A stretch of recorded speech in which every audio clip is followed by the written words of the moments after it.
record on this. Good afternoon, everyone. This is Kathy Cleveland Bull, and I'm back for another interview with one of our wisdom guides for our community on, just really how to help us navigate the time that we're in. And so I have my very, very good friend, Virginia Macali, joining me today. Hello, Virginia. Hi, Kathy. Hi. And so our overarching theme for this conversation and this conversation with Virginia is really a larger issue of how do we step back in this global pandemic and the economic fallout that we're all experiencing. How do we take a step back and really take a look through a lens that's a larger process? The process of change and transition and impermanence. And instead of this moment in time where we're thrown into chaos, maybe there's a lens that we can look through that informs us in some way. And so I thought the best way to approach would be to talk to Virginia, who's an expert in transition and change. And so that's why I asked her to join me today so we could get a sense of what is going on here. So let me begin by just introducing you to Virginia for those who don't know her. Her company is called High Point Transitions, and she's had it for probably 2 decades. And she's a certified coach and focuses on really supporting people in navigating life and work transitions. So the transition space is really where she loves to work. She has a background in integral coaching as well as adult development, and she's a student of the Diamond Approach, which is a spiritual perspective. And she's also a student of Jungian psychology as well, and serves with me on the YACO board, the Jung Association of Central Ohio, the board. And so we've had the opportunity to work together both professionally and then in our volunteer capacity. So that's been a lot of fun for me. So all of this sort of interesting background of things, depth psychology and her spiritual practices and her work with clients really sort of informs her perspective on life, which I benefit from as a friend all the time. I draw on Virginia's wisdom to help guide me in my life as well. So she uses all of that to sort of inform her perspective on life, on finding meaning, on living authentically. And I think you'll find that even in our short conversation today, that's what she brings to all of us. So as I mentioned, our topic is really stepping back and looking at this, what we're experiencing right now through a process of change and transition. And Virginia, you've been working with transitions with individuals and organizations throughout really your whole career. So how is this one different from what we're used to? Kathy, I like to call this a whopper of a transition. In that, yes, I worked with people, individuals and organizations, but there's really not a person on our planet that's not affected. So this is a global happening. It's unprecedented. We've said that word so many times in this last month. It's so new and different, and it impacts everyone. It impacts us as individuals, communities, businesses, systems, the whole planet. Right. All of us are being affected. And so it's important to try to get a perspective. And I've been using that term the whole time I've tried to walk through this gracefully as best I can, is to put things in perspective. I'm wondering if there's a model or a process or some way that we can look at this that gives us perspective. Yeah, so one of my lenses, and we all have different lenses, is the process of going through a transition. My guide for that is an author named William Bridges, and he wrote a book called Transitions and How to Make Sense of Life's Changes. And we are all making sense of life's changes now. We're grappling with that. So he's the guide. he takes his work back, basically back to like with the hero's journey and Joseph Campbell.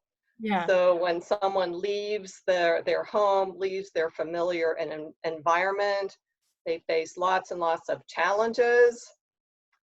They come through it. It's some kind of initiation, and then they come back as a new person in a new way, and they bring those gifts and that transformation to serve their community or humanity. Yeah. I also have been a student of William Bridges, as you know. I love his work. I love the way he looks at life stage transition.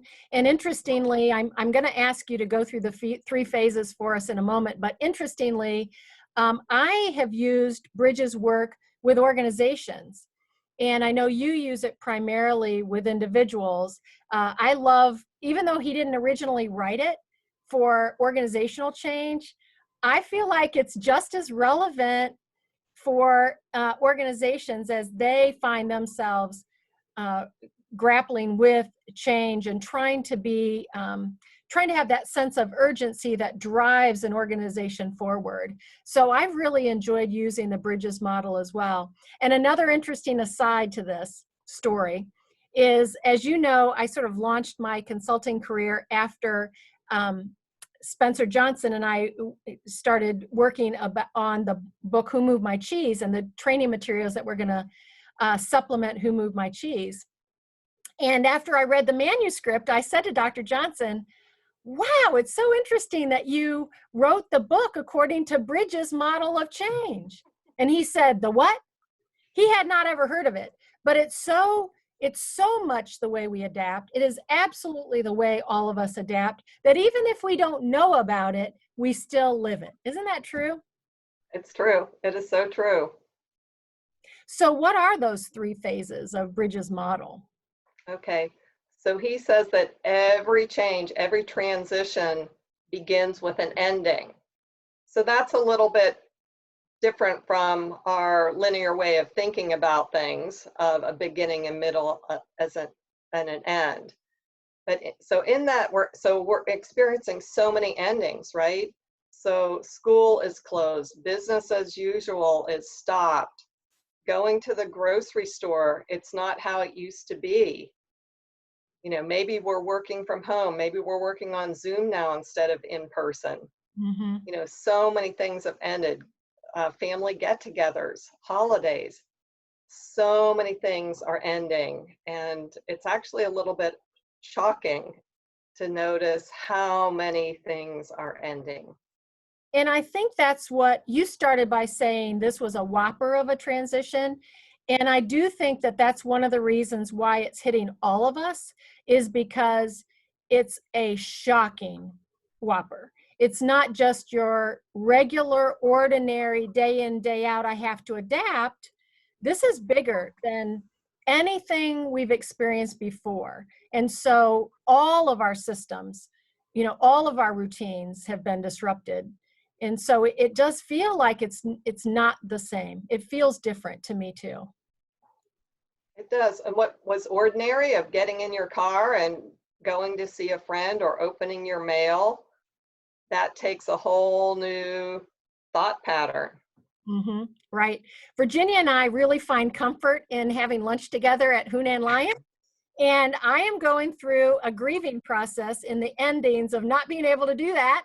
And I really look forward to the day that we can, but who knows when that'll happen, and who knows what it'll look like. Like, will we be sitting across from each other trying to drink our hot tea and eat our food with our chopsticks with, masks on, or with masks by our Yeah. we just can't get our head around all the changes that are coming our way. And I think the endings phase is really so important to recognize. We don't start out with beginnings, we start with the end, and the Yeah. grieving that goes along with that. So much grief, so much loss, and it's important to feel that, you know, not to do a drive-by. That's just very important to feel it, have somebody to talk to about it, express that. It's a way to digest and incorporate exactly where we are. Right. So, yeah, I think that's absolutely right. I'm always talking about, we don't repress and we don't act out. We have to actually feel our feelings. So, not to repress them, but you also, if you're feeling anger and frustration, you want to act that out and dump that on somebody else. So, what are some of the things that we can do during endings to really, you use the word, I think, assimilate. How do we work with the grief? How do we work with the grief? Yeah, so part of it is just feeling what we feel in our heart. And we might notice there's compassion. It's a time to be tender. It's time to be gentle. It's not a time to really gear up or go into full throttle. It just, as you said, just step back, feel the grief. And there are many ways to express it. You can tell a friend, I'm feeling really sad, and here's what I lost, here's what the loss is to me. It might be an opportunity. You might be even, a loss of something in the future, not necessarily something in the past. Hmm. But you can also journal. I've been writing a little haiku poem every Oh, couple days to just acknowledge that. You could doodle, you can make a little drawing, you can do a collage. There's so many ways to express that loss. And some of it's like an honoring of that passage. Like I'm in grief that my nephew is a senior in high school, and so oh, many activities of his have been canceled or postponed. right. I think about all those seniors from high school seniors to college seniors, and just my heart goes out to them. I've told this to a couple people that I have this little sign that I wrote out, that it's on a little card that I have on my desk, and it says, walk towards suffering, because for me, those endings and that grieving that those seniors are going through in particular, we can all relate to that because we have our own special memories of our senior year and they don't get that. And so I don't want to harden my heart around that. I want to be open to that feeling of the loss for them, and not just close down and, harden the heart around it. And you mentioned about touching into the heart. I think that's probably one of those key pieces that we can help people recognize that during endings, really having that open-hearted, um, open energy towards whatever is going on with us, and then sort of feeling the weight of the world too, but not get swallowed up by it. Exactly, exactly. So anything else around endings before we talk about the other two phases? Anything else to say about that? Well, in addition to noticing your heart, you might also be noticing a certain amount of strength coming up, an inner strength, or a sense of will. And it can Oh, even it can manifest as anger, but it can also manifest as a fierceness. So how do you face grief with your fierceness? like that internal warrior energy, like Yes. the spiritual warrior, the psychological warrior, I can walk through this. I was going to say charge, but that feels a little bit too, I don't know, like aggressive. So more like walk towards what it is that I'm experiencing, and not leave it behind without processing. That's a great point too, because one of the metaphors that I've been working with during this sheltering in time is the Camino. So that's a sacred walk right through Oh, Portugal and Spain, and it's rigorous, it's rough. I haven't done it. I've read a lot about it. Some of my friends have, and sometimes I'm having a bad day here. It's hard, and I think I'm just walking the Camino. It doesn't really matter if today was a rough day, but at the end of the day, I take my socks off and wash them, and I'm going to get up the next morning and walk the next stretch on the Camino. oh, that's a really great metaphor. And our Jungian friends who are going to be watching this, they'll be able to relate to the archetypal essence of of the walking or the pilgrimage, you know, that this is, we're all walking through this sort of pilgrimage. It's an archetypal journey that you've mentioned, and maybe that's why that that image sort of sits with you in some way. That's really excellent. Yeah. Yes. Yeah. So the Bridges model says that we ritualize our endings, that it's so critical to have, you know, ritualize these endings. And so that reminded me of how much I'm encouraging people to establish routines now. So sort of like family rituals or personal rituals or anything that sort of creates a ritual around this grieving process or this ending. And I like the addition that you put on it. That's the noticing that piece, that's the energy that has some will to it. I love that. So so the next phase of the Bridges model, he uses an interesting word, doesn't he? He calls it the neutral zone. And unfortunately, there's nothing neutral about it because it's the hardest phase of change. It's where, you know, we have no sense of bearing. So talk about that middle zone for Bridges model. Yeah. So that neutral zone, it's no man's land in a sense. So, you know, things in the past have ended. We don't know what's in the future. We're betwixt and between. Yes. It's a threshold. And the only way I can really accept his terminology of the neutral zone is to think of, in a sense, it seems like nothing much is happening, like seeds below the soil that come up as flowers in the spring. You know, so that might seem a little bit neutral. I like this quote from Marilyn Ferguson. She I, talks yeah, about, I know you know this one I too, love this Kathy, right? quote. Yeah. You know, so it's like you're on a trapeze, you're between one stand and the other, or, and some people remember this, Linus and his security blanket. When his security blanket is in the washer, you know, he's betwixt and between, doesn't quite know, you know, where his ground is, where his security is coming from. So I know we've all felt a lot of that recently. Right. It's the stage where you don't have anything to hold on to. And we're looking for that ground, solid ground to stand on. But you and I would both probably say that the groundless state is where there's the most growth and development and opportunity, is in that groundless state, which is where we are right now. And it's not comfortable and we want the solid ground, but there's some tremendous preciousness and opportunity that exists in that groundless state, right? It is so right. We don't even know all the possibilities. There's so much opportunity embedded in it. And that's what's so paradoxical. I know you talk about the tension of the opposites, Kathy, right?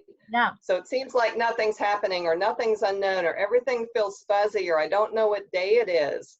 Yeah. Or I'm wondering, or I have this illusion that if I knew how long this was going to take, I'd be more at peace with it. And that's you know, that's just sort of a mind game to help us to cope.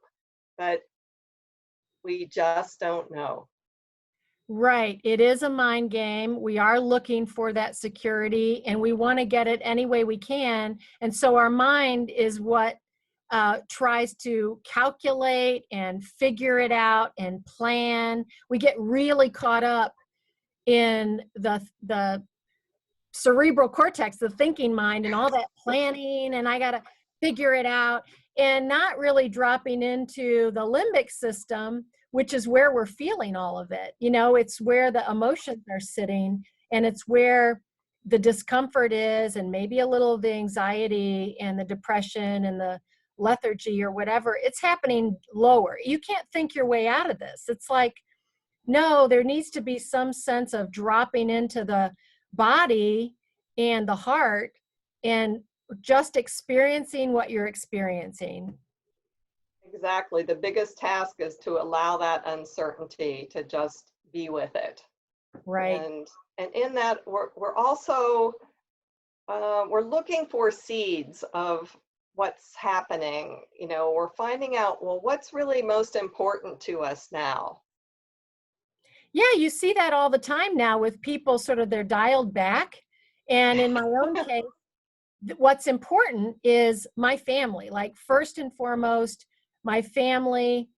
And the fact that right now I can't see my daughter and my older daughter and her 3-month-old baby and my step granddaughter and my daughter-in-law and my sister and my nephews, I can't see my family. And other than my husband and my younger daughter who are at home with me, sheltered in place, I'm not accessing my family, and we're connecting in other ways. We're finding other ways, but there's something about not being physically together and being able to touch one another and hug one another and, you know, and hold that baby is like very challenging.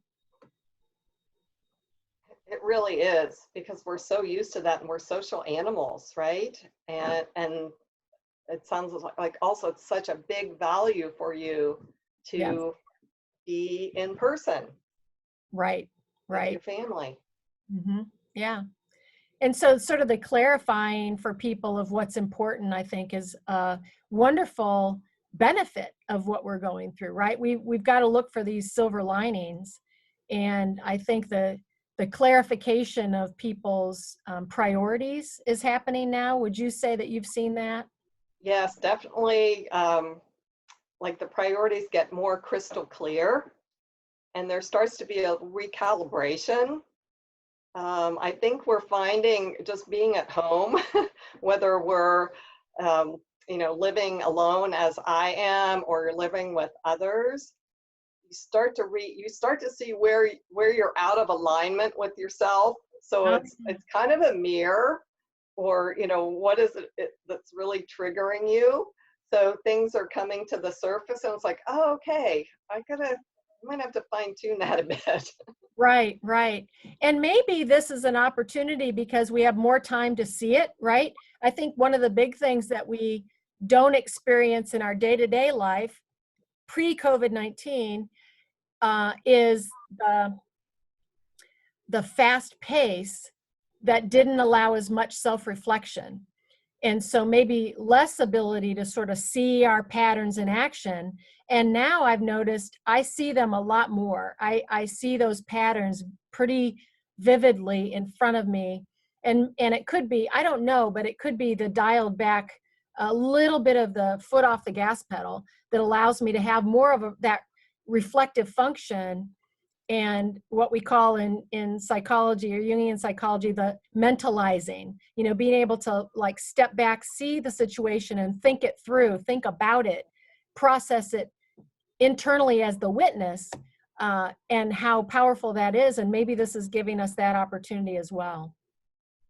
I think it is. And it's also, I've noticed like the inner critic can get activated. Oh yeah. I'm So, not excited with that at all. No, I have no. yeah. So it's a good time to just step back, give ourselves some slack, Yes. even lower some expectations. Again, you know, kindness, gentleness, self-compassion, self-care. That's all really important. Right, right. So the neutral zone, we really need to focus on gentleness, relaxing, you know, the expectations a little, giving ourselves a break, giving other people a break, and practicing a lot of those self-care strategies that we know are so important, but when we're in the neutral zone, they really, really are critical. Are there specific practices or strategies that you might mention here that we can play around with? I've actually got a few that I heard yesterday on a podcast that I want to add, but I really want to hear if you have a list. Yeah, I'd like to look at definitely self-care. So we're all aware of that, you know, what do we need physically? I'm finding that I need a lot more movement than I ever thought I did before, of yoga and walking. Um, Also, support. So what supports us? So I'm on a text thread with 7 friends and we're checking in every day. I also find I need to speak to at least 3 friends or family every day. You know, Ah, what is, so so how am I caring? Self-care, support, and then spirituality. What, you know, whether it's big spirituality or small, what are you paying attention to? What's been your background? Can you lean into the teachings, the teacher, your spiritual community? You know, maybe that's meditation. Maybe meditation's hard for you now. Maybe you can get into a guided meditation if just plain sitting is difficult. Who are your spiritual inspirations? I'm finding myself really drawn to a lot of poetry, oh yeah. as a matter of fact, or listening to, like Kathy, I read that you were reading Diary of Anne Frank. Yeah, and as a matter of fact, here's a really interesting synchronicity. I read, if you don't mind me jumping in here with this, I read the Diary of Anne Frank, and I watched a couple movies about her life, which were just fascinating. And then that led me to pull out my Viktor Frankl books, and he was also a Holocaust survivor and was a psychiatrist, psychology background. He was a student of Freud and Adler both, and then I read his autobiography, and then I'm reading Man's Search for Meaning, which is his, quintessential wonderful book about finding meaning in suffering, which is so relevant. Today I got an email. Now keep in mind, I've been doing this over the course of probably 3 or 4 weeks since we've been in this process. Today I got an email from a woman who coordinates the career transition part of Jewish Family Services. And I had done a presentation to her group last week. And so she was emailing me and she said, I know that you mentioned that you were reading a book by a Holocaust survivor. And I just wanted you to know that tonight at sundown until tomorrow night at sundown is the Holocaust remembrance period for Jews. Oh, And I was just so touched. I'm like, I've been doing the Holocaust remembrance practice for about 3 weeks now. And so it was just very touching, a beautiful synchronicity that sort of reminds me that we're in community. It made me feel yes. like we're in community. We're walking through this together. Last night, as I was reading in Man's Search for Meaning, Frankl talks about he was able to sort of step back and view what he was experiencing through the lens of a psychiatrist and a psychology expert. And he said, the first phase was just shock, and that's our endings phase. And then he said the next phase that people went through was just this apathy, like you had to distance yourself from feeling intensely or you couldn't survive. You couldn't keep turning your head away. You had to just numb out. And I've noticed that we're not experiencing the horrors of the Holocaust, but I do know that some people in this neutral zone are numbing out, and they're choosing behaviors that help them numb out, like a lot of times scrolling through their feeds on social media, or time spent on binge watching television or Netflix or something. So it's understandable. And that's why I want to circle back to the idea of whatever is self-care for you, and then gentleness, like let go of the inner critic and that judgment. Let it go. Let it go. Let it go. Couldn't agree more. Yeah. So then the only other thing I want to add to this neutral zone, I was I'm a student of Pema Chodron, which you're aware of, and she was talking. I was just listening to a retreat that I had actually participated in with her at the Omega Institute a couple years ago, and she was talking about the period of uncertainty where you don't have any ground under your feet. And she posed the question, how do we relax with uncertainty, which is that second phase? How do we relax with uncertainty? And she said, I thought this was interesting. She said, become familiar with it. Become familiar with it, like get to know it. And I love that because it sort of encourages us to develop some sense of curiosity and be inquisitive about what's happening here. So I really like that. Is there anything else to say about this neutral zone before we've put people on this cliffhanger? There's a third phase. There is a third phase. They don't know what it is. Yeah. They're waiting and waiting Yeah. for the third phase. So anything else to say about neutral before we move into that third phase? I think it's just what you're speaking about is acceptance. So yesterday I listened to some recordings from Ram Dass. There was a special celebration for him. Yeah. And he was talking about, you know, many years ago, he was in India and he was going to be taking the train, and he got to the train station and there were thousands of people in the train station. And they said, well, the train's not going to be leaving for 2 days. Oh my gosh. And, you know, of course, you know, we all have plans. He had plans and he couldn't, you know, there was nothing to do. He was in the neutral zone. Yes. And it took him a while because he was irritated and angry and it wasn't according to his plan. Right. But he just kind of stepped back and accepted it and, you know, passed that time minute by minute, hour by hour, day by day. So Yeah. that level of acceptance really helps. Right, right. Yes. And that's hard to get to, but I think our practices do, you know, help us move to that direction. Yes. So the third phase then is new beginnings. New beginnings, exactly. So the ending happens with a new beginning. It's that's also unknown. We didn't know what it would be, right?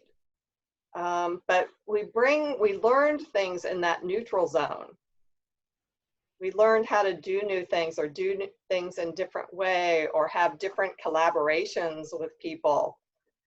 And we ourselves probably change during that time. Maybe we take ourselves to be a little bit different. Maybe we learned our strength or our capacity or our flexibility.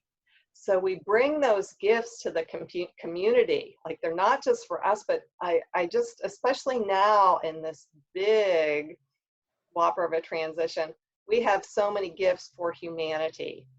So we come into the new world in a new way. And the challenge is to be welcoming and joyful about it. And the Rumi poem talks about don't go back to sleep. So we're in a new world, we're a new being, things are changing. Don't go back to sleep. Stay awake to what has changed in yourself and in the world and be of service to your fellow human beings. Right, that celebration of this new place. We're new people in a new place. And, you know, it's hard for us to even describe the new beginnings now because we're not there yet in this process. We can't feel that yet. Now, will it feel like we're there when the stay-at-home order is lifted? I don't think so, because we're not going to be that new beginning hasn't been finalized. Like things will still be in transition. There'll still be a lot that's in transition. And so I don't think that is going to be our magic marker day of new beginning happens on May 1 or any other day in the future.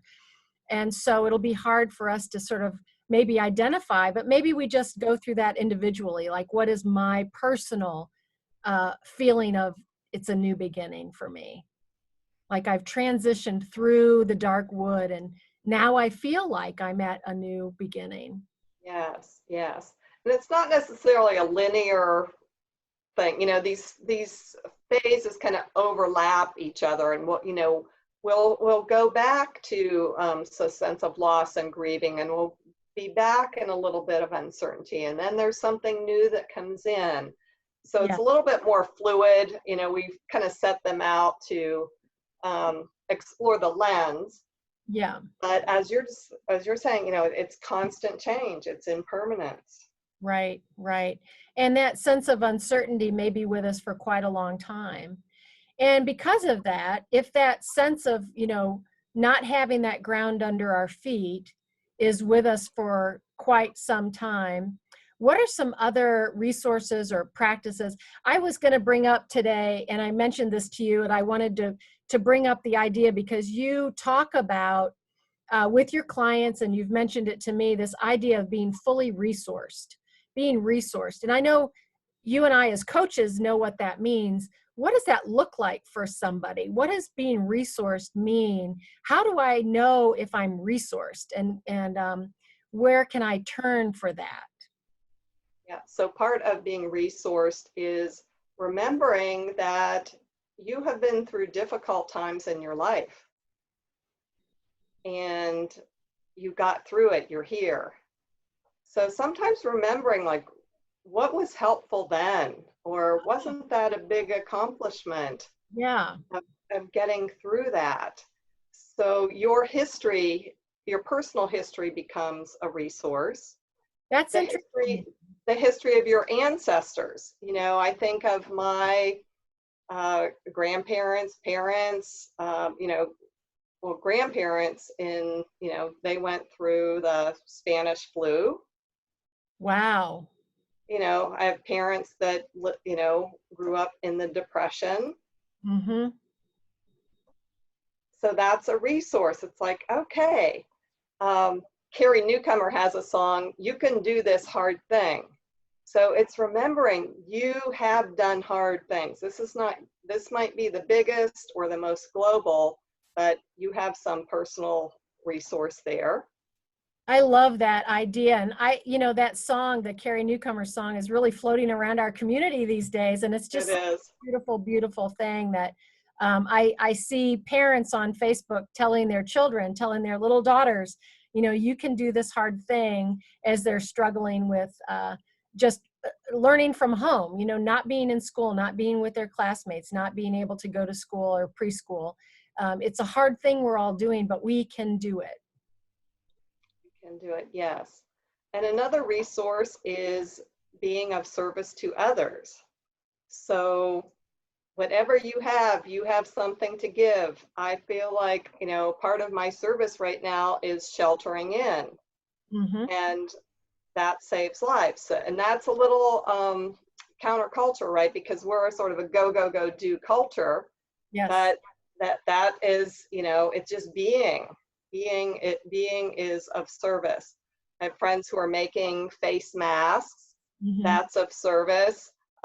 Someone dropped off some food for me today, and I was able to, give some brownies. There are little ways to serve that is just so buoyant. It keeps us all afloat. Right, right. Yeah, I think there's so many little ways that we don't even think of that are so critical, like reaching out with a phone call or a text message or a handwritten note, checking in on an elderly neighbor, all those things that we can do that seem little, but they mean everything to somebody else. Just being able to use this time for thinking of others is so critical. I mean, there's no small act. Right, right. There's no small act. Right. I heard a couple practices that I want to throw out there, and then I'm going to wrap us up if we can. I don't know how long we've been going here, but probably we're close to time, are we? Okay, so I was listening to a Jungian podcast on Saturday, and one of the Jungian analysts shared several practices of how to deal with COVID-19. And one was, we're all familiar with, I'm sure, but it's the 4-count breathing practice of breathing in to 4 counts, slow 4 counts, holding for 4, count of 4, breathing out for a count of 4, holding for 4. And what that does, the reason why it's a practice and not just you're just breathing, is because it activates the parasympathetic nervous system. So it activates that relaxation response that's so important. The second one was called two-handed journaling. So you write, and I know you love to journal, so you write with your dominant hand a question, and then you put your pen or pencil in your non-dominant hand and you write the answer. And what that does is it um, sort of confuses the brain, and it touches in more to your the unconscious, the collective unconscious, instead of your regular cerebral cortex thinking brain. It sort of turns off the thinking brain because you're doing something that is not habitual. So I love that idea. He said it's really remarkable the kinds of things that can come up with that. And the third one reminded me of our soul collage work, but it's much more simple than soul collage. And some of our friends watching this know what we talk about when we say soul collage. This is, you just cut out a bunch of images from magazines, you put them in a little bag, and then at some point you pull out 3 images from the bag and create a story around those 3 images. So it just ignites this creativity and this, you know, what is the story? What is the story that's coming forth at this moment in time? So those are some little practices that we might try as we're navigating the grief of the endings, this unknown neutral zone, and then celebrating our new beginnings. Virginia, what kinds of closing thoughts do you have for everybody?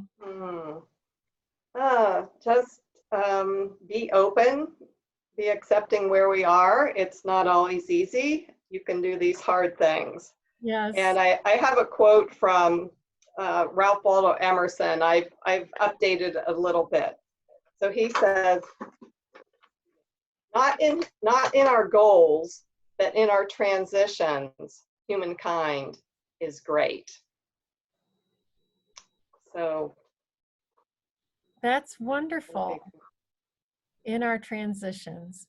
And then Darwin said, it's not the strongest who survive, nor the most intelligent, but those who are most responsive to change. So we will leave our that note, and thanks everybody for spending some time with us to watch. And I will be back with some more interviews with our wise elders in our community, our wisdom guides. And so thank you so much, for Virginia, for being with us today. You've given us so many pearls of wisdom, as always. You can see why I eat lunch with her at Hunan Lion all the time, can't you? So anyway, thank you so much again, and we'll talk to everyone soon. Thanks, Kathy.